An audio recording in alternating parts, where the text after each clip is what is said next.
Hi, I'm Jeannie. And I'm Danny. And we are Beauties and the Podcast. Hi, welcome back to Beauties and the Podcast. In this week's episode, we will be discussing Walt Disney's 1953 classic, Peter Pan. Peter Pan was produced by Walt Disney Productions. It is based on the 1904 play Peter Pan, or The Boy Who Wouldn't Grow Up by J.M. Barrie. It is directed by Clyde Geronimi, Hamilton Luske, and Wilfred Jackson.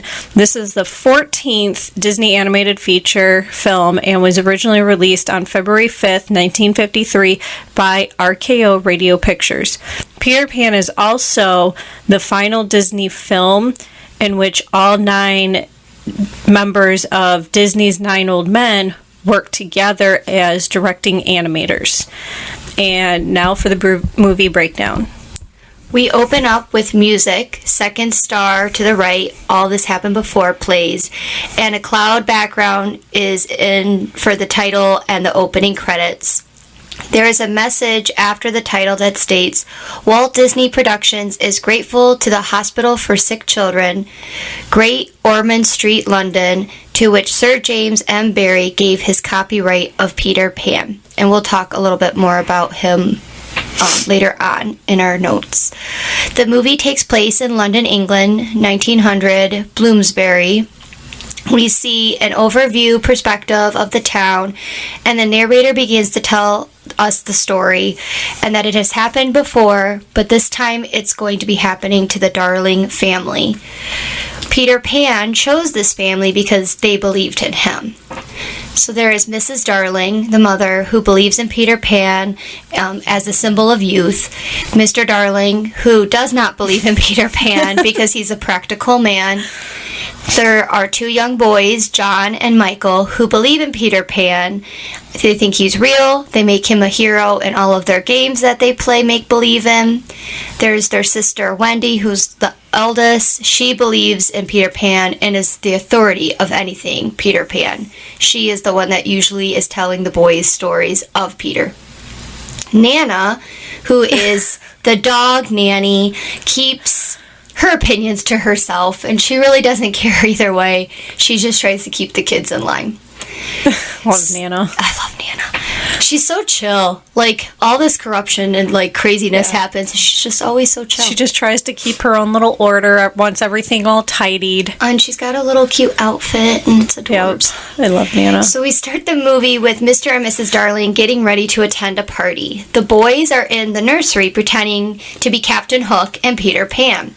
Wendy and Nana are trying to get things ready for the night to get settled down. I believe Wendy brings in some like medicine and asks Nana, like, why do we need to keep taking this or something? Mm-hmm. Nana is trying to prevent the boys from destroying the nursery. Mr. Darling comes into the nursery to find his cufflinks. He can't find them for the party, and he ends up finding another part of his tuxedo, which has been drawn on. The boys have drawn on a treasure map and have taken the cufflinks as their treasure. I mean, they only drew on it in chalk, so... Yeah, but, like, the thing looks like paper. It's one of the... I forget what they're called. It's heavily starched. Yeah, it goes in the front of the tuxedo. Yeah. Like, it looks kind of... What are those? Like a dickie... Where it ties around your neck and then it slides into your shirt so it looks like you have a stiff shirt. Anyway, they try to draw a treasure map on it. Mrs. Darling comes in to hurry Mr. Darling along and sees the treasure map. She's upset also. John and Michael try telling their parents that they are just acting out a story about Peter Pan and the pirates that Wendy had told them. Mr. Darling, whose name is George, is fed up with the stories and calls Wendy into the room. Wendy comes into the room and goes right to her mom and starts complimenting her on her dress. Mrs. Darling's like, oh yes, isn't it so great? I redid a couple things. It's fabulous. Totally distracted, which then is the last straw for Mr. Darling. He starts yelling at them. Which... Her dress reminds me a lot of Cinderella's. Yes, it does. Me too. The pink one. Yeah, her mom's. Mm-hmm. The one that they like redid and then the stepsisters rip apart. Uh-huh. Yes, for sure. Looks exactly like that. So Mr. Darling yells at Wendy and Wendy turns around and asks him, Dad, what did you do to your shirt? He's like, what did I do? And he's so upset. Oh, he's so mad. So mad. Mrs. Darling tries to smooth everything over by saying, it can wash out. And Mr. Darling doesn't want to hear anything about it. He yells at Wendy for filling the boys' heads with silly stories and that she has gotten too old to continue staying in the nursery with the boys and that this would be her last night in the nursery and she will have her own room tomorrow. Which he reminds me of George Banks. Yes. He's very similar to George Banks in which there's no imagination. Yes. Order. Yes. Stop filling these kids' head with, Yeah, order and reality. Yes. Very much. Yes. And it's because of the time period of the movie also, and it being in London, very much Mary Poppins vibes. Yep. So, Mr. Darling trips over Nana, knocks over the blocks, yells at poor Nana for knocking the blocks over, though it was him. He falls. The kids and Mrs. Darling jump up and they're like, oh no! Run to the dog and go, poor Nana. Which then George is like, poor Nana, I'm on the floor too. What the heck? Even though it was all his fault anyway. Yep. So he's mad. He puts Nana outside. He drags her down the stairs and outside. So mean. And she doesn't really care. She's just like, she's waving by like, yeah, see you later. Like this, we've done this before. Yep. And then he's looking for her rope outside and she hands it to him. Aww. So he says no more dog nursemaids in the house. It's not going to happen. Also, he calls her an old fellow or an old man or something when she pouts at him, which confused me why he would say that, because it's a girl, but whatever. Mrs. Darling is putting the children to bed during this time, and she's telling them to not judge their father too harshly, which also gives me Mary Poppins vibes, because the mom was the same way in that. Yeah. Wendy does not want to grow up. She wants her mom to leave the window open that night because Peter Pan might come back. And her mom's like, why do you think he's coming? She goes, well, I found his shadow. I took it from Nana. Her mom's like, okay. Her and Mr. Darling leave the house, but Mrs. Darling is very worried for her children's safety because she thinks somebody is going to come into their children's room. Yeah. I like how she also reassured that it's going to be a warm night, so Nana will be okay staying outside. Yes. Mr. Darling says she needs to stop because they will never grow up if she keeps feeding into their stories. And they leave for the party. We then are back in the nursery, and Peter Pan and Tinker Bell come to visit. He is looking for his shadow. He realized that that's where he left it. He finds it in a drawer, which Tinker Bell ends up getting locked into. Love it. He tries to attach his shadow with soap. Which we learned, and if you watch our episode 5, we were taking a quiz and we both got this wrong. Because why would you attach a shadow with soap? Like, it makes no sense. Zero. And where the hell did he get the soap? Right. Like, he brought it from home? I don't understand. What made him think soap was gonna happen? It always creeped me out because I knew the photo, like the screen capture of when he's like on the rooftop and he looks very evil and sinister. Like creeping in like he's gonna kill somebody. It is a creepy photo. So like in that photo you're like, oh, Peter Pan must be evil. Like, yeah, that's probably why I did come. not like this movie when I was little. I thought it was scary. Yeah, because somebody's gonna come and kidnap me. So Wendy wakes up and tells Peter, you can't attach your shadow with soap, you ding-dong. You need to sew it on. And she's going on a whole spiel talking to him, and he tells her, girls talk too much. Yeah. And she's like, oh, sorry, but you need to sew it on. And he goes, well, get on it, girl. Yeah. Like, so rude. Like, he's so used to being in charge and bossing people around, has no idea. And she's just kind of okay with it. Like, Probably used to her dad being like that. Probably. So she asks how Nana got his shadow in the first place. And he says, "Oh, I came by to listen to your stories. I like to bring them back to the lost boys and tell them." She's like, "But they're stories about you." He's like, "I know." Fat-headed much? So she sadly tells him there will be no more stories because she has to grow up tomorrow. Because that's how life is. Yeah. You wake up one day and all of a sudden, all of a sudden one day you're an adult. You have responsibilities and you're not a child. I have my own room now. There is no gradual stage that takes you from childhood into adulthood. That there is no gradualness to it. Nope. Dad says got to be an adult tomorrow. Yep. All of a sudden you're 30 years old. You have a job. You've got a ain't that the truth though? Spouse and children, just like that. Realistic in the long run of things, but in that moment it seems funny. So in the meantime, Tinkerbell is stuck in the drawer. She's watching this through the keyhole. She is not happy. Oh my gosh. With Peter telling her. She turned red. Yeah, because Peter says, "Hey, don't worry about that. Come with me to Neverland. You don't have to worry about growing up. You can keep telling stories," which angers Tinkerbell. She's trying everything. She takes scissors and wedges them in and gets the door thing open. She's not happy. She comes out. Wendy wonders what her mother will think when he suggests come with him. And so he's like, "What is a mother?" She explains what a mother is. And Peter's like, "Oh, well, you could be our mother," for him and the Lost Boys.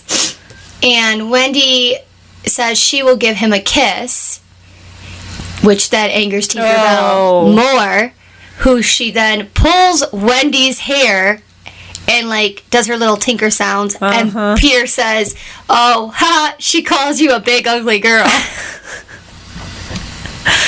Wendy goes, "Oh, well, I think she's pretty."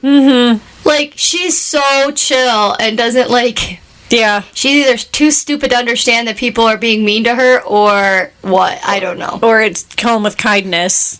Something. You don't like me, well, I'm going to kill you with kindness until, Right. So, in that time, because of all the ruckus of her hair being pulled, her brothers wake up. And they want to go with her to Neverland. She's saying she needs to take them to Neverland because she's responsible to watch over them, so she can't leave them behind. Peter's at first but then he goes, "Okay, that makes sense. Whatever, they can come." He goes to leave. They're like, "We can't fly." Duh. He's like, "What's the matter with you? Why are you not flying?" No. So he teaches them to fly with the help of Tinkerbell's Oh my gosh. magic dust, which... I love how he just uses her as a salt shaker. Yes! 100%. It's like, "Oh, here you go. Ding, ding, ding." It just shakes her. Oh, so funny. So you can fly, you can fly, you can fly plays. And in the song, it tells them they need to think of happy things. Yeah. Which reminds me of The Sound of Music when she talks about them having to think of happy things to get through, the rainstorm. Again, very old school British. Yeah. Not necessarily British, but you know what I'm saying. That time period with a nanny and all that. So Nana's outside. She's watching them leave out the window. She's not happy. She tries flying with her ears, which is the cutest. And then Michael, saw Peter Pan do it, so why not? Takes Tinkerbell, uses her as a salt shaker again. Which, Tinkerbell is a mean character in my view. She really is. But she's so sassy. She keeps getting used as a salt shaker. I can't really blame her for being a little bit testy. No. So he puts dust on Nana.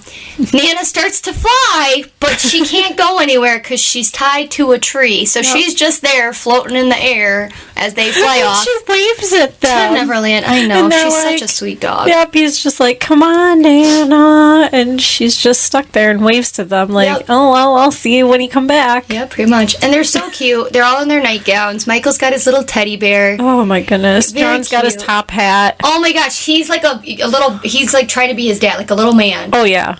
So funny. I am in charge, even though he's not the eldest. So they fly off to Neverland, and that's when we see a pirate ship anchored in Neverland, and A Pirate's Life plays. We see all these pirates. One of the best songs ever. Very good.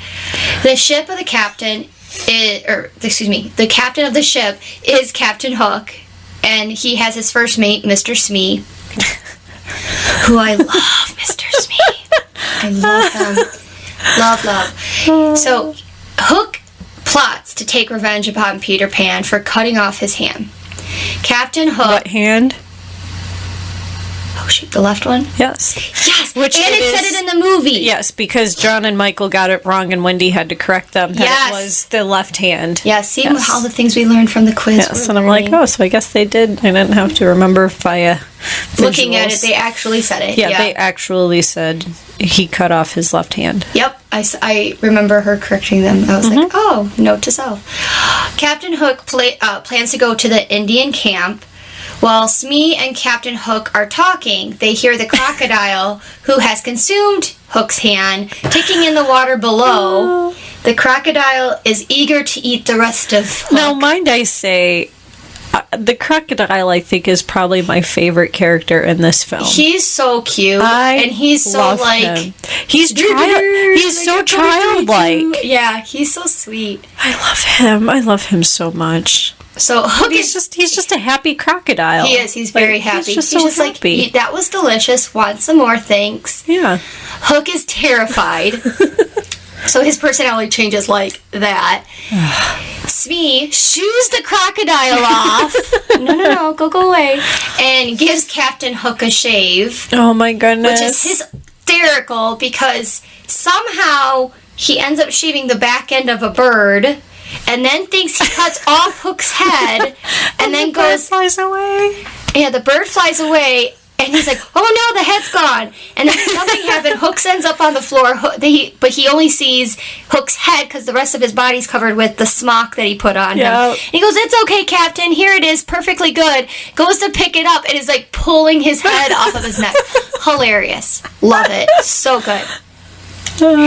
So, it was interrupted after that because they see Peter and the Darlings arrive to Netherland. They're on a cloud. Peter is showing them the island, and the pirates are like, there he is! And they start shooting cannons at them. So Peter tells Tinkerbell, take the Darling children to the hideout. I will distract them. Tinkerbell does not like that. She doesn't want anything to do with these children, especially Wendy. So she tries to race off and lose the children. And Wendy's like, please wait. She gets to the Lost Boys first. And because she is very jealous and wants Pan's attention, she's not happy that Pan's giving attention to Wendy, persuades the Lost Boys that Pan has ordered them to shoot down Wendy. Yep. When in actuality that was not his orders, but she convinces them that that's what they need to do. And why would she lie to them? So they come out, they start firing things at Wendy. She almost falls to her doom. Peter catches her, and soon her brothers land afterwards. The Lost Boys come running out and saying to Peter, we almost got her! Peter, not happy, yells at them. Tinkerbell's treachery is soon found out. And he's like, did you tell him to do that? And she was like, ting, ting, ting. Yeah, I did. Yep. And he's like, well, you're banished forever. And then Wendy's like, that's a little excessive. Okay, you're just banished for a week. Yeah. So tries to shoot me, yet no, banishing her for life is a little excessive. Like, a little bit too nice. Killing him with kindness, like, but this is where I'm like, you just realized she could have had you killed. This is the third time she's shown you. She does not like you. What are you thinking? Dumb. So John and Michael decide to set off with the Lost Boys to the Indians, camp. Mm-hmm. John is leading them. And meanwhile, Peter takes Wendy, who wants to see the mermaids, to the Mermaid Lagoon. And when they get there, the mermaids are scared of Hook.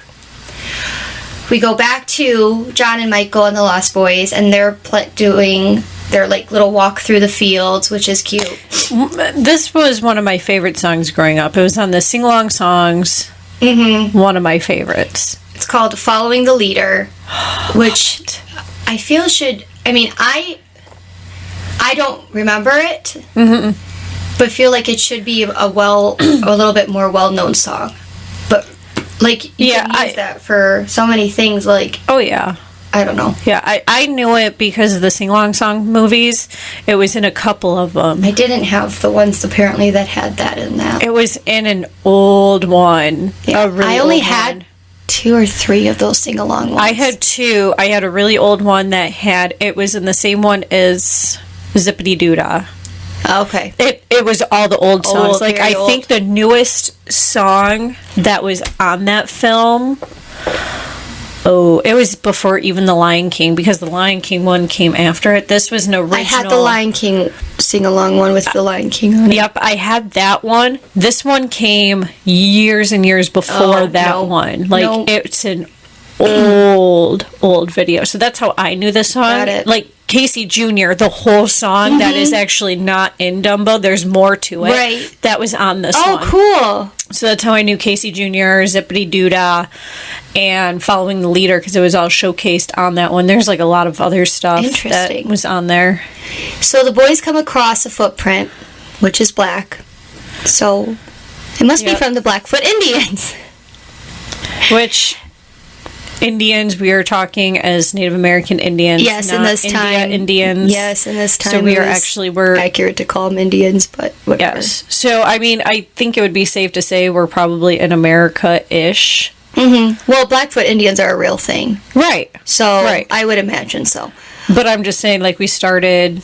In England, and Neverland seems to have, if they have American, like, Indians, then they're probably more of, like, an American Yes, I would... land. That would make sense. So, the boys are trying to come up with a plan to capture the Indians, and in the meantime, the Indians who are hiding in pine trees slowly creep on the boys and surround them and capture them. And Michael knows. Like, he's, like, trying to tell them. Him and his bear seen one of these trees moving. So he knows, but nobody wants to listen to him. He's like, let me in the group huddle. Let me know what's going on. So they kidnap the boys. The Indians take the boys to their chief. And apparently, this is a game that the Lost Boys and the Indians often play because the Lost Boys tell them, sometimes we win. Like, they don't care. Like, they're not freaking out that they're captured at all. So they're like, sometimes we win, sometimes the Indians win, but we always set each other loose. Yeah, like, and the Indian chief is just like, oh, I got you. Oh, okay. Right. We're going to let you loose. And they're like, what? So this time is different because the Indians believe that the Lost Boys are responsible for taking the chief's daughter, Tiger Lily, which I don't remember the scene. I don't either. At all.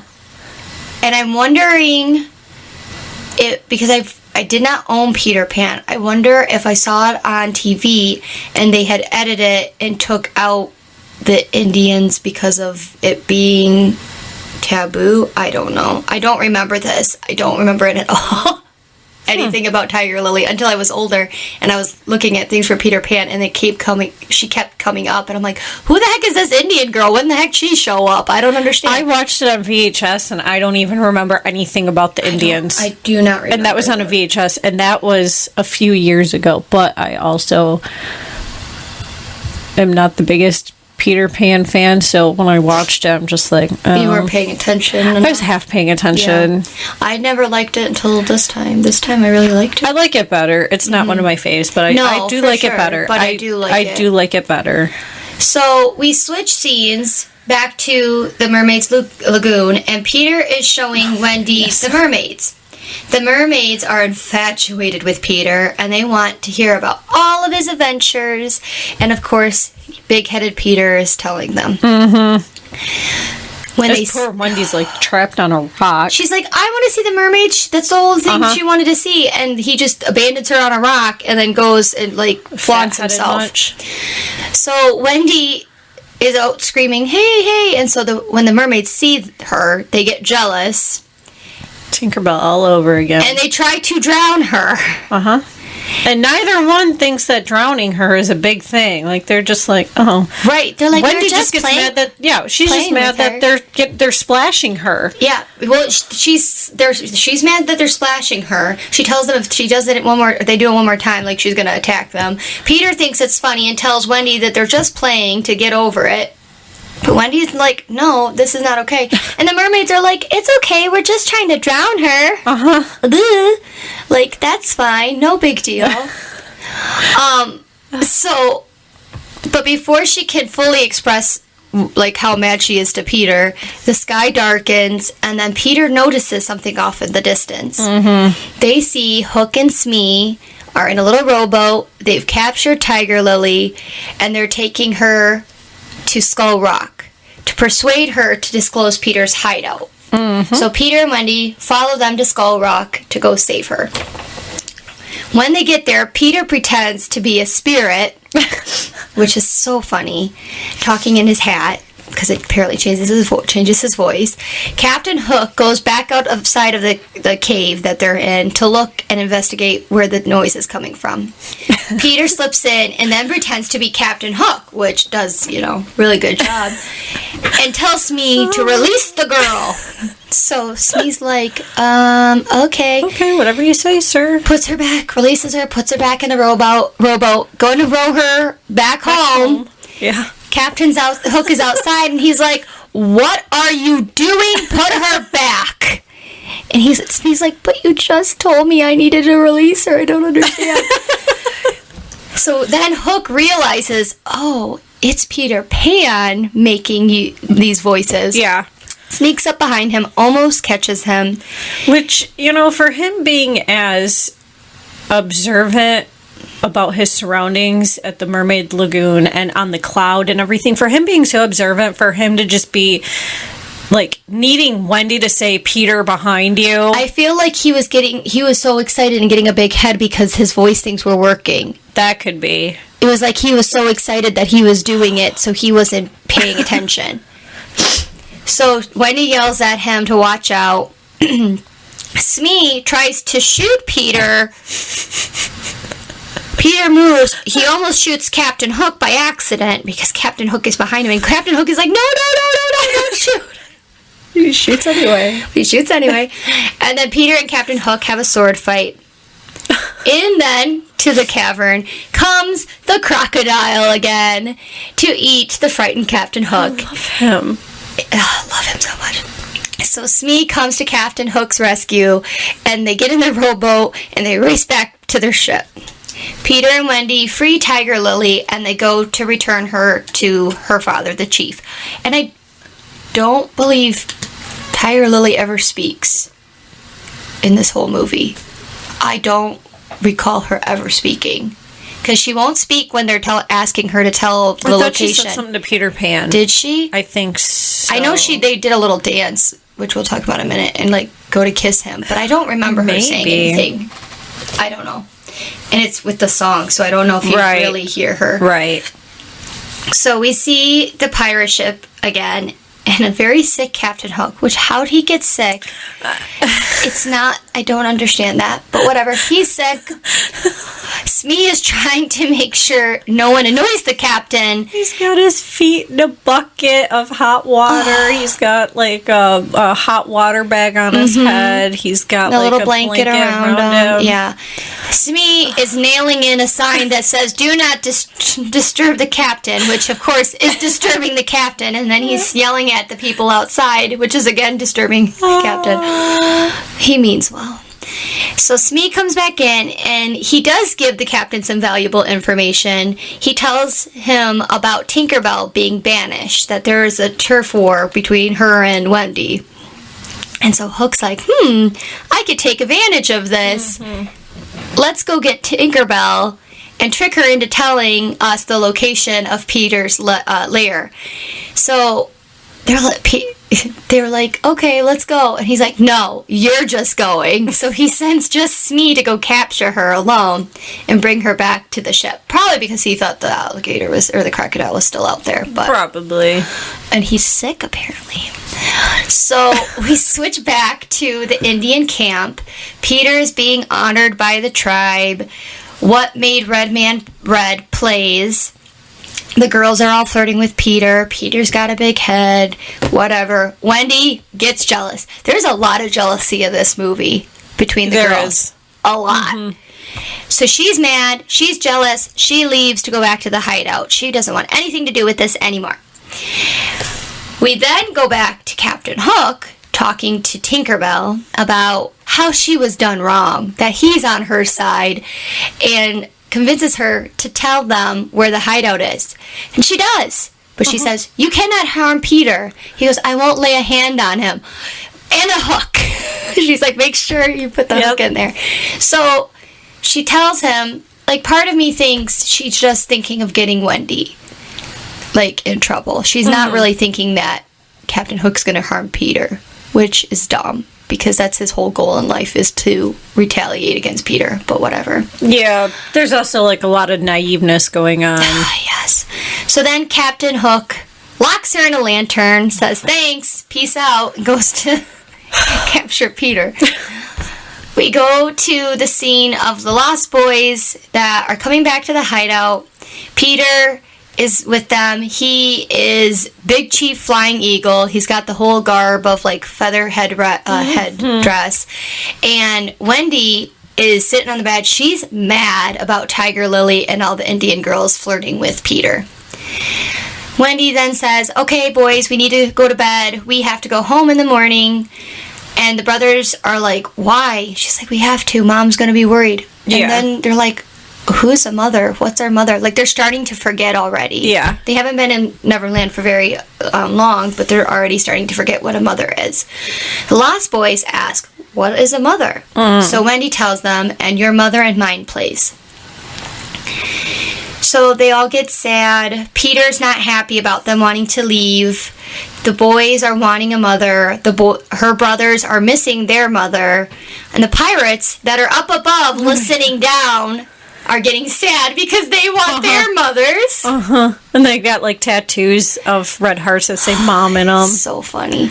So Wendy and her brothers are like, okay, no, we really do need to go home tomorrow. So they invite the Lost Boys and Peter to return with them to London, and that they can just be adopted by their parents. Just like that. All those boys. And the Lost Boys are like, sure. But Peter doesn't want to do this. He doesn't want to grow up. He refuses. He kind of goes and pouts in his own little room. The pirates are upstairs still above ground, because their little secret lair is kind of like underground by like a tree or something. And when the Lost Boys and the Darlings come out, they capture them. And Captain Hook leaves behind a time bomb to kill Peter, which he, like, lowers into their hideout. The elegant Captain Hook plays, and Captain Hook tells the plan about the bomb. So they're back on the pirate ship at this point. Tinkerbell overhears this plot and gets out. She, like, tips over her lantern, breaks the glass, gets out, and races back to Peter just in time to snatch the bomb away from Peter as it explodes. So she's in the rubble. Peter's fine.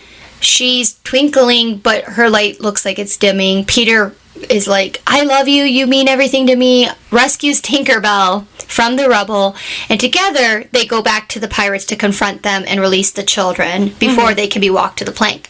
Wendy's about to go off on the plank and goes in, and then there's no splash because Peter catches her, and the crew is freaking out that the ship is now haunted because there is no splash.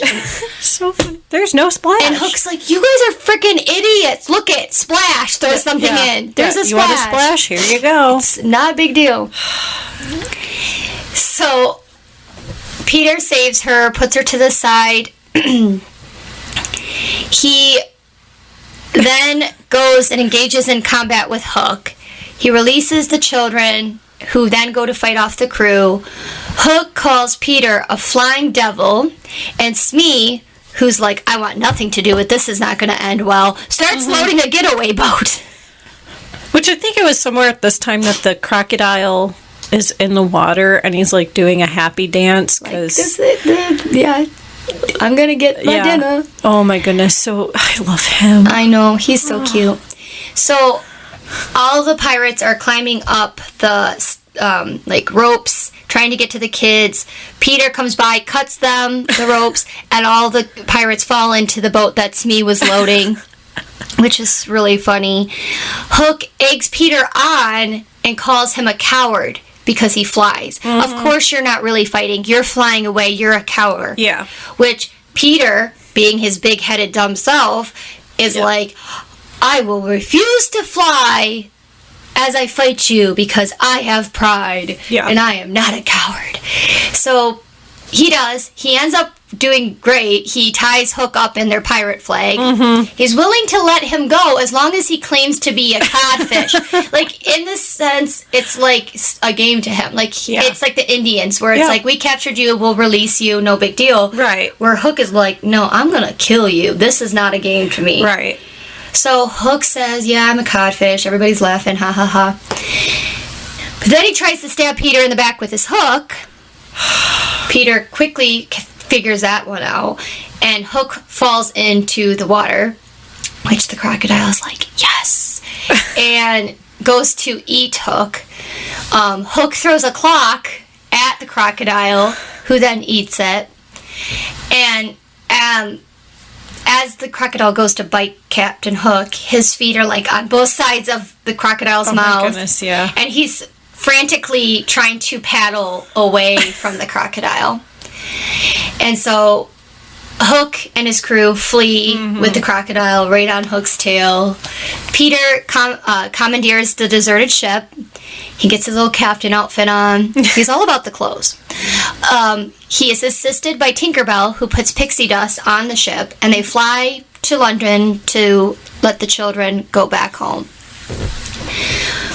The Lost Boys, once they're there, decide, I don't want to leave Netherland. We're going to go back with Peter. It's okay. We don't need to be adopted. In this time, they say goodbye. They leave. The kids are going to their beds. Wendy is laying up against the window as George and Mary Darling, her parents, return home from the party. At first, her mom panics because she looks at the bed and there's no Wendy. Yeah. And she's like, I knew they were going to be kidnapped. And then she realizes, oh no, she's by the window. She's fine. George has now become a little bit softer and is like, okay, Nana can come back inside. So he brings Nana back up to the nursery with them. Wendy wakes up and excitedly tells about all their adventures, which he starts to get a little bit upset about, George does. And then he looks out the window and they see what appears to be a pirate ship in the clouds. So George, who has now softened his position about Wendy staying in the nursery, realizes the ship was from his own childhood. Yeah.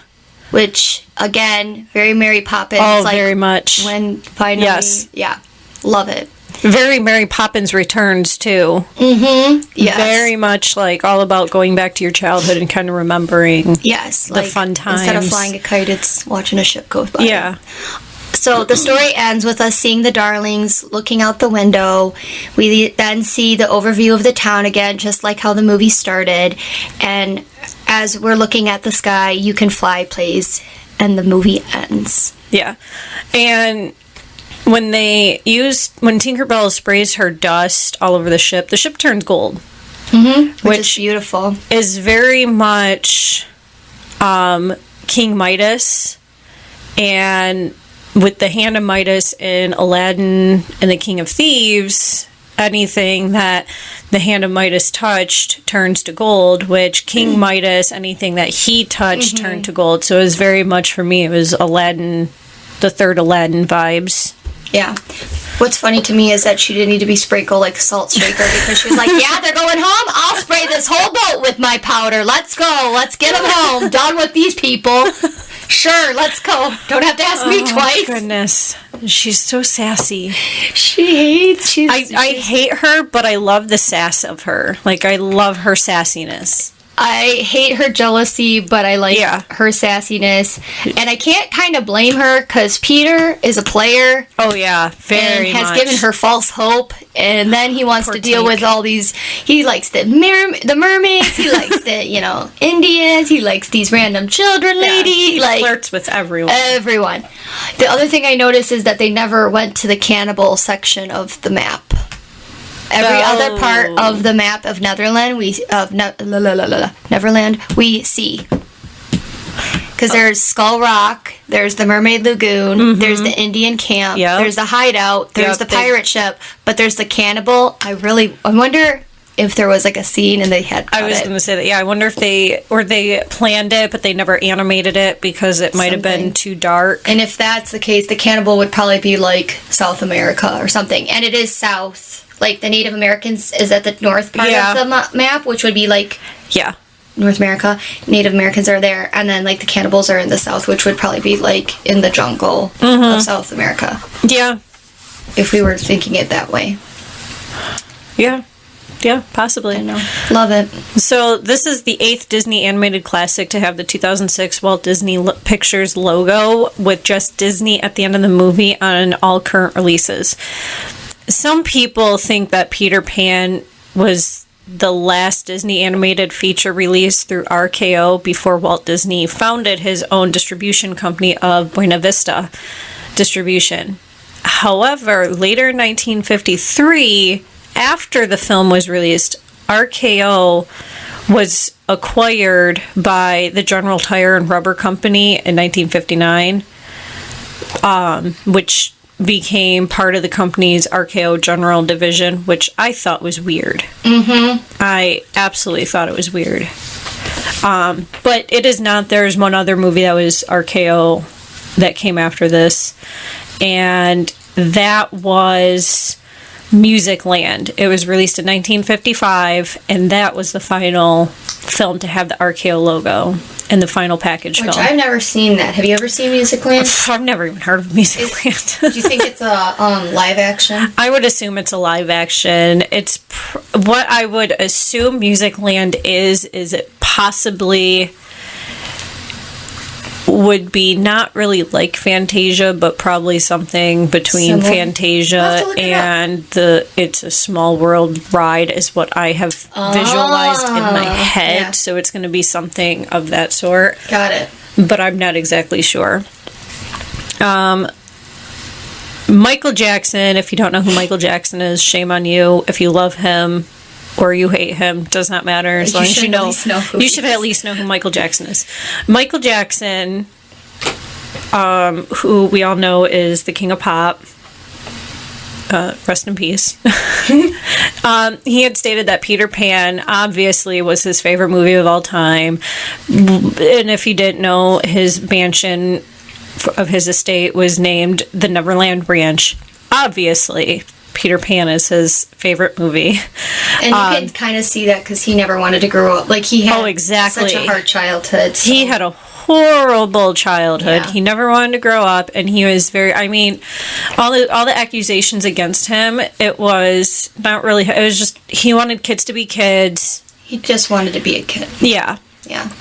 So his Neverland Ranch is in Santa Barbara. He had a private amusement park, and Ronald D. Moore, who was one of the executive producers of the reimagined Battlestar Galactica, has cited from this film that it is the inspiration for some of the series themes of the cyclical nature of time, using the film's opening line, which is all of this happened before and it will all happen again, as a key tenet of the culture scripture, which I didn't know that either. Nope. But I've also never watched Battlestar Galactica. Neither have I. So, this is considered to be the most commercial Disney movie to date, having a theatrical sequel and 5 Tinkerbell spin-off films as of 2014.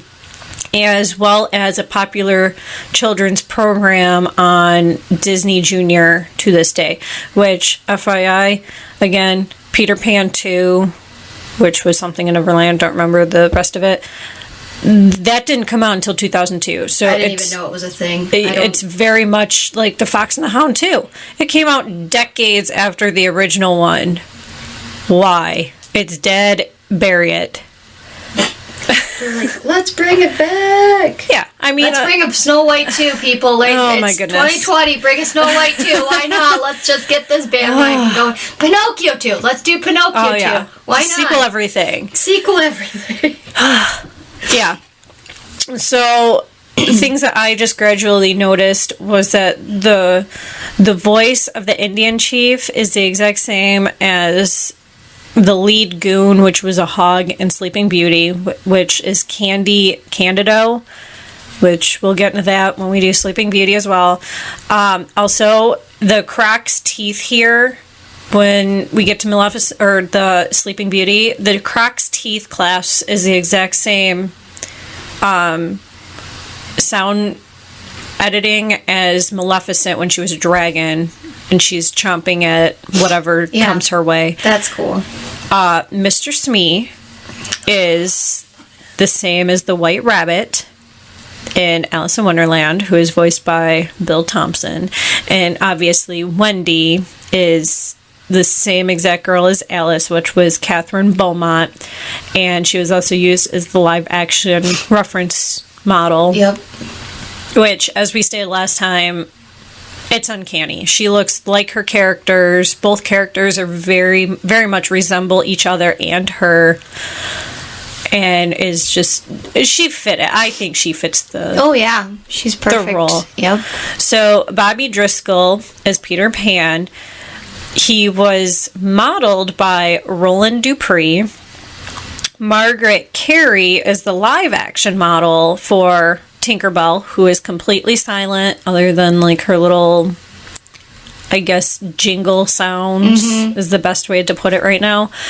Although Tinkerbell never speaks, the animator used Carey as a model to help them draw in her movements. Yeah. And a lot of people thought that she was modeled after Marilyn Monroe, which I can see. I can see that as well. I can absolutely see that, especially I believe it's when she is in when she's in the nursery and she walks over a mirror and she sees that her thighs are huge. And she measures them with her arms. Like, she is very, I don't want to say vain, but she's very much like appearance conscious in this film. Yep. Like, she's got a sassy little walk to her. She's just... Yeah. Are you guilty? Yeah, I am. Yeah, she is absolutely probably one of the sassiest characters I've ever seen in a Disney film. She's very unique. So, like we said, Catherine Beaumont was Wendy. Phil Collins was John Darling. Tommy Lusk was Michael Darling. Heather Angel as Mary Darling, which did they say her name was Mary in the film? I don't know if they ever called her Mary. Yes, at the very beginning. Did the husband? The husband calls her Mary. Okay. I think it's like once, if maybe twice tops, and it's very brief, like, Mary, did you see these children? Or Mary, like, it's very small. Yeah. Who's obviously the Darling children's mother. Nana, which I can kind of see this. Nana, who's their little nursemaid puppy, is supposed to be a St. Bernard dog. It was originally supposed to be a Newfoundland, but she's supposed to be a St. Bernard. She only barks and is musically represented by the bassoon, which I can kind of see her being a St. Bernard, but as it's like a washed out version. I have never seen a St. Bernard this color. Please correct me with photos or comments below. Please do it. I have never seen a St. Bernard this color. And to me, she's a little short to be referenced as a St. Bernard. Well, maybe it's because she's been dragged down the stairs 50 times. She's got back problems. Aww. Stupid Mr. Darling. So Hans Conrad is Captain Hook. In keeping with the tradition of stage play, Conrad also voices George Darling, which is the Darling children's father. Bill Thompson is Mr. Smee. The crocodile in comics published on later, his character was known as Tick-Tock the Croc. Which is perfect because he eats the clock or whatever. Yes. And I think I knew that based on, like, other games, but I don't think that's, like, I didn't even know he had a name except for, like, when we were playing a game. I think that's how I learned his name. I think I knew it from, like, the Robin Williams version of Peter Pan. I feel somewhere. They say TikTok in there? I don't know. I feel like I knew something from. It's been years since I've seen Hook. I love that movie. So the Lost Boys are Peter Pan's right-hand boys. They're dressed as various animals. Like, they're in onesie costumes. Let's get it straight. They're in... Yeah. Pretty much onesie pajamas. Mm-hmm. Their names are Slightly, who is in the fox costume. Cubby, who's in the bear costume. I mean, that's fitting. Duh. Nibs, who's in the rabbit costume. Toodles, who's in the skunk costume. Get it? Toot. Get it? Get it? Nibs, nibbles, rabbits nibble. Oh my gosh, that makes sense. I think Slightly because foxes are sly. Yeah. And there are twins that are just in raccoon costumes. There's nothing that relates to raccoons, but anyway, the Toodles never speak. Yeah, Toodles is, I think, the youngest. I can see that. Also, Peter Pan, what is with his crowing like a rooster every time he does something? Is he called Rooster Boy? I don't understand. Like, I have no with clue. all these animal names. Yeah. They call him Rooster. They do in the they don't call him Rooster. They call the head Lost Boy Rooster, but... I have no clue. Tom Conway as the narrator, whose voice is heard only at the beginning of the film. In 1935, Walt Disney expressed interest in doing an adaptation of Peter Pan as his second film following Snow White and the Seven Dwarfs. However, the live-action film rights were held by Paramount Pictures. The copyright owner, the Hospital for Sick Children in London, unsuccessfully offered to have Disney make an agreement with Paramount. However, in January 1939, Disney obtained the animation rights to the play by outbidding Fleischer Studios, which was also developing animated feature films. I've never heard of them, or maybe I have. I have never heard of them either. By early of 1939, a story reel had been completed, and by the following May, Disney had several animators in mind for doing the characters. Vladimir Tytla was considered for the Pirates. Norman Ferguson was for the dog Nana, who also animated Pluto. Didn't know that, but that's cool. Mm-hmm. And Fred Moore, who animated Tinkerbell. Disney explored many possible interpretations of the story. In the earliest version, the film would start by telling Peter Pan's backstory.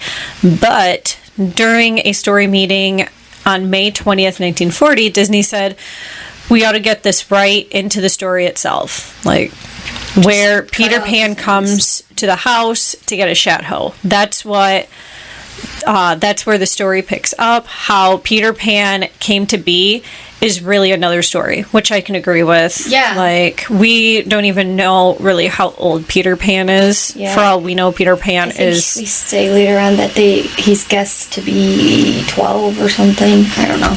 But is he always 12, or is he forever 12? I think he's forever 12. Right. So, who knows really how old magical Peter Pan Oh, like is. In real life? Yeah, probably. So his whole backstory, that could be forever and a day long. Oh, dude, yeah, like what time period was he first coming to Neverland? Exactly. That's true. So Disney also explored the idea of opening the film in Neverland, with Peter Pan coming to Wendy's house to kidnap her as a mother for the Lost Boys. Eventually, Disney decided that the kidnapping plot was too dark, and he went back to Barry's original play, in which Peter comes to get his shadow, and Wendy is very eager to see Neverland. Which is probably why that creepy version of Peter, the picture above the window. Oh. Because originally they were thinking he's going to kidnap her. Kidnapper.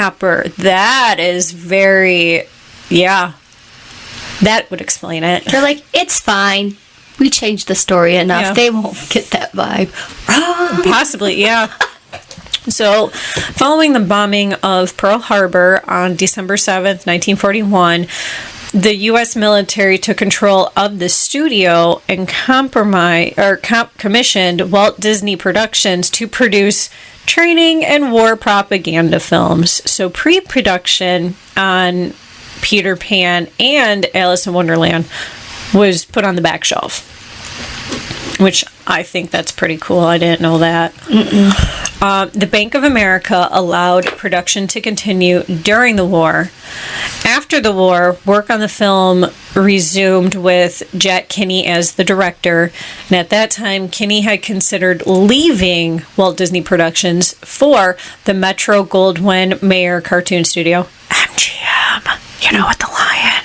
Mm-hmm. But wartime restrictions prevented it.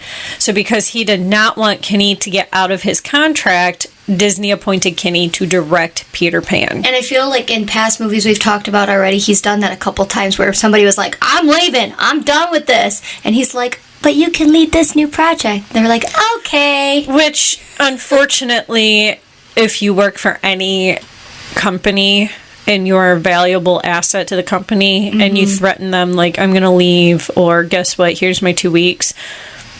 Typically, if they know that you're valuable, they'll either promote you mm-hmm. or give you a raise. Like, they do something. Yeah. Like, well, and we've talked about like the Disney strikes and all that, so it's not like he's dumb. Like he's put people through a lot of garbage before. Mm-hmm.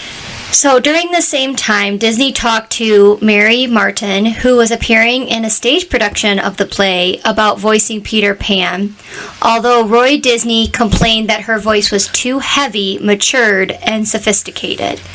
Jean Arthur contacted Walt about being considered for the role. Disney had also talked to Cary Grant about being the voice of Captain Hook, a possibility to which Grant replied that the idea intrigued him. Impatient with delays, Disney asked Kinney to work on sequences consecutively rather than finishing the entire script before it was storyboarded, so that a scene would be approved at a morning story meeting and then immediately put into development. 6 months later, during the storyboard meeting, Kinney presented a 2.5 hour presentation, which Disney said. He sat there silently and then said, you know, I've been thinking about Cinderella. I'd be so mad. Like, you pushed me so hard to get all this work done, and now you've changed your mind? What the hell? Yeah, which, I mean... Disney. Disney.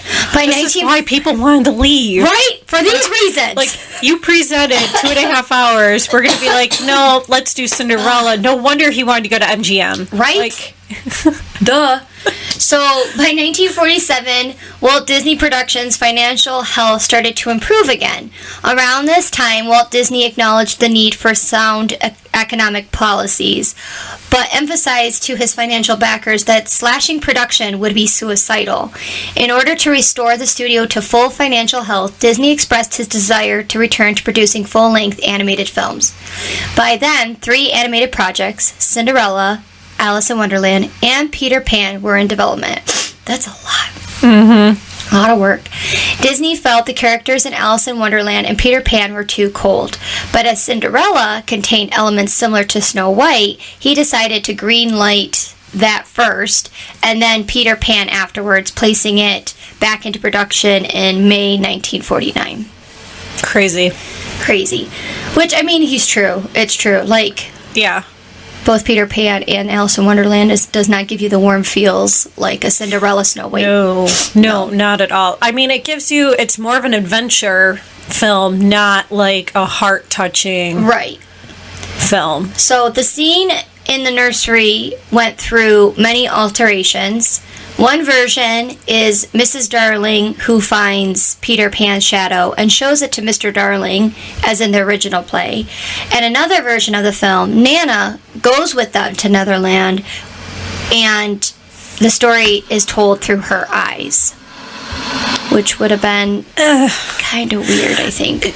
Yeah, I don't think we would have seen half of what we wouldn't see any of what we did see. Like, we wouldn't see Tinkerbell, like, through Nana's eyes. Like, we would see, like, some of Tink's sassiness. Yeah. Mm-hmm. But we probably wouldn't have the concept why. Plus, who knows which direction Nana would have gone. Would she have gone with the boys following the leader, or would she have gone to Wendy, or would she just have done her own thing? Like, because how do you choose which children that you play nursemaid to follow when they are split up? Which I was very shocked that, like, they let the boys go off on their own. They let one of them be the leader. I know. Very, very dumb. Like, there's a lot of trust in Wendy's stories that, was it John, the oldest one? Or is it no? Michael's the little one, I think. Yeah, John's the older one. So they let John lead the group, and the Lost Boys are like, "Okay, we're gonna follow you. You've never been here before. We've lived here for a very long time. You can lead." Yes, like, and Wendy's okay with it. Yeah, well, and I'm just like, whatever. She's going to have a date day with Peter. She didn't care. And then gets jealous. She almost gets drowned. In another interpretation of the story, John Darling, the eldest boy, is left behind for being too serious, practical, and boring, which I could see that if they went that route. But story artist Ralph Wright convinced Disney to have John go with the others to Neverland. The adaptation also included Wendy bringing her Peter Pan picture book and Peter and the children eating an imaginary dinner. At one point, a party in Peter's hideout was conceived, at which Tinkerbell becomes humiliated and in rage tells Captain Hook the location of Peter Pan's hideout of her own free will. However, Disney felt that the story was contrary to Tinkerbell's character, and instead he had Captain Hook kidnapping Tinkerbell and persuading her to tell him. I think both would be fitting. Agreed. Just saying. Agreed. In Barry's play, Captain Hook puts poison in Peter's dose of medicine, and Tinkerbell saves Peter by drinking the poison herself, only to be revived by the applause of the theater audience. After much debate, Disney discarded this story development, fearing that it would be too difficult to achieve in film. In earlier scripts, there were more scenes involving the pirates and mermaids that were similar to those with the dwarves in the Snow White and the Seven Dwarfs. Ultimately, these scenes were cut for pacing reasons. The film concept was also a bit darker at one point than that of the finished product. For example, there were scenes involving Captain Hook being killed by the crocodile, the Darling family mourning over their lost children, and Pan and the children discovering the pirate's treasure loaded with booby traps.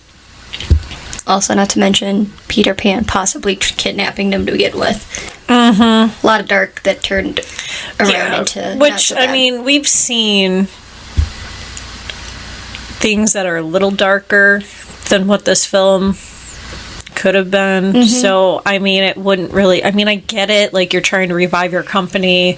Yeah. You've had some failures. You've only had really, at this point, 2 successful movies, which was Snow White and Cinderella. Yeah. So you've only had, really, your only 2 successful movies are princess movies. Clearly, the adventure route is not working for you. No. Because even Pinocchio is an adventure movie. Yes. Yes, it is. So... yeah. As with previous Disney animated features, a live-action version was filmed to serve as an aid to animators, with the actors performing to a pre-recorded dialogue track. Margaret Carey received a call to audition to serve as a live-action reference for Tinkerbell. For the live-action reference, Carey said she had to hold out her arms and pretend to fly for all the scenes requiring it, even though Her arms would not be out. Would be her wings. Additionally, Carrie served as reference for one of the mermaids, along with Connie Hilton and Ju Foray. It is, so, again, it's a rumor that Tinkerbell's design was based on Marilyn Monroe. Obviously, we can see this. Yep. And Carrie also provided the voice of the redheaded mermaid in the film. So they took her looks and her voice for that Yes. position. Which I don't even... It's not a big character. It's not, and I vaguely, like, reading it, I'm like, oh, I couldn't even tell you which mermaids I remember talking. Yep. Were all of them talking? Was one of them talking? Was two of them, like, couldn't tell you. Don't know. At the same time, the studio was looking for an actor to portray Peter Pan, for which Carrie suggested her dancing teacher, Roland Dupree. He was interviewed and eventually won the role, providing a reference for the flying and action sequences. Bobby Driscoll also served as the live-action reference model for Peter Pan, although he was mainly used for close-up scenes.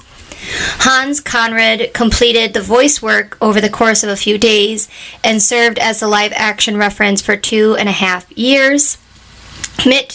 Milt Kahl wanted to animate Captain Hook, but was instead assigned to Peter Pan and the Darling Children. He claimed he was maneuvered again, Disney. During production, while animating Peter Pan, Kahl claimed that the hardest thing to animate was a character floating in mid-air. While observing the animation of Peter Pan, Walt Disney complained that the animators had let too many of Bobby Driscoll's facial features find their way into the character's design, telling Kahl that they are too masculine, too old, there is something wrong there, which Kahl replied, "You want to know what's wrong? What's wrong is that they don't have any talent in the first place." Rough crowd. Right? The job of animating Captain Hook was assigned to Frank Thomas, who faced conflicting visions of the character. Story artist Ed Penner viewed Hook as a very foppish, not strong, dandy type who loved all the finery. Kind of a con man, co-director Jerry Geronimi saw him as an Ernest Torrance, a mean, heavy sort of character who used his hook menacingly. When Walt Disney saw Thomas's first test scenes, he said, "Well, that last scene was something I like. I think you're beginning to get him. I think we better wait and let Frank go on a little further." Because Thomas could not animate every scene of Hook, certain sequences were given to Wolfgang Reitherman, such as the showing Hook trying to escape Tik-Tok, the crocodile. So several people animated Captain Hook. Which would explain a couple things, like there's a couple differences that I noticed in the animation of him, and it would explain, like, when Smee hits him over the head and he's just sitting there. Yeah. And the only thing that's moving are his eyes are the only thing that's moving, because he's, like, in a daze, and Smee's just talking to him like he's perfectly fine. Like, you can understand me right now, even though I just, hammered your head and you're in a daze. Yeah, I can see that. So speaking of Mr. Smee, he was animated by Ollie Johnston. To best capture his comedic yet fear-ridden psychophantic personality, Johnson used a variation of the dwarf's designs from Snow White and had Mr. Smee blink repeatedly. Which you can totally tell that he's based off of Doc. Yes. Totally tell. Johnson's former mentor, Fred Moore, worked in his unit as a character animator for Smee's minor scenes. Moore also animated the Mermaids and the Lost Boys. On November 22nd, 1952, Moore and his wife were involved in an auto accident on Mount Gleason's Drive in Los Angeles. Moore died the following day at St. Joseph's Hospital, which was right across from the Disney Studios. So sad. Very sad. During its initial box office run, the film grossed $7 million in domestic rentals. The movie has earned a lifetime domestic gross of $87.4 million.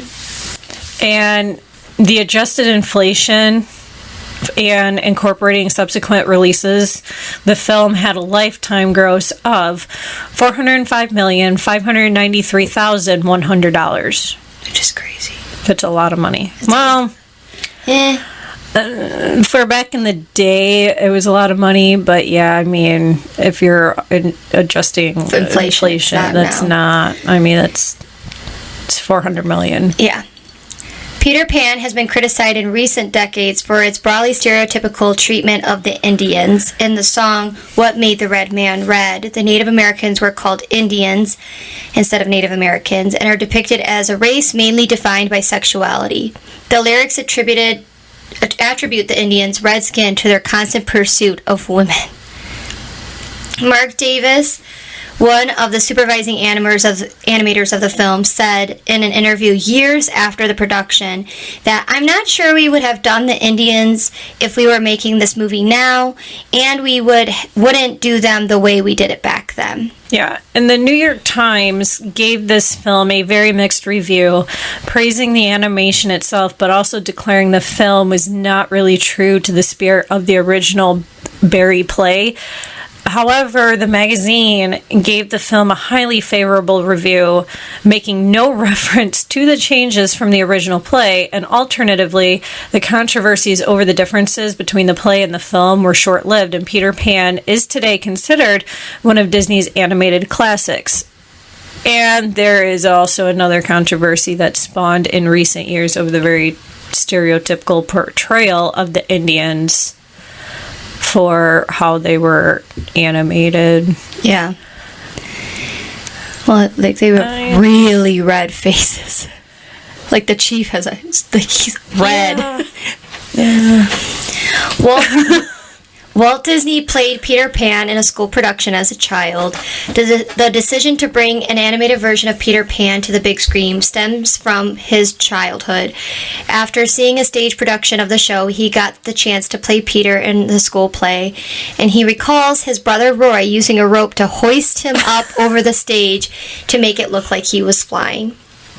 Two of the film's animators animated themselves into the film. Both Ward Kimball and Ollie Johnson made cameos in the film. Kimball appears as the Lost Boy. He's the bear. And Johnson is based on Smee's appearance to his own likeness. That's hilarious. He's partially a dwarf, partially this guy. Ollie. Crazy. Pieces of aluminum were used to create Tinkerbell's signature sound.